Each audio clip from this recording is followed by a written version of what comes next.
Здравейте! Сега ще ви покажа как да качим определена програма. Включвам устройството.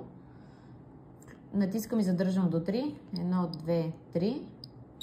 За да ида до Bluetooth.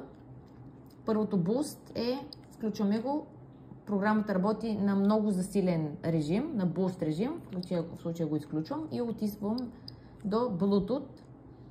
Натискам веднъж за да го включа, след което взимам телефона си и намирам приложението Pendant. Аз вече съм си го инсталирала. Сканирам и сканирам точно моето устройство.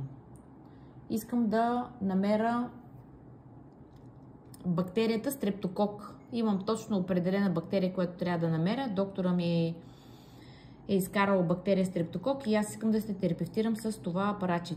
Пиша Стрептокок.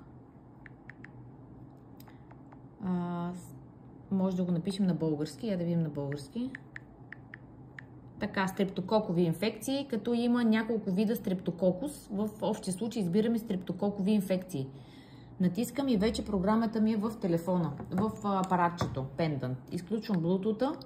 Да се върна обратно, натискам до 3. 1, 2, 3. И вече съм в програмите.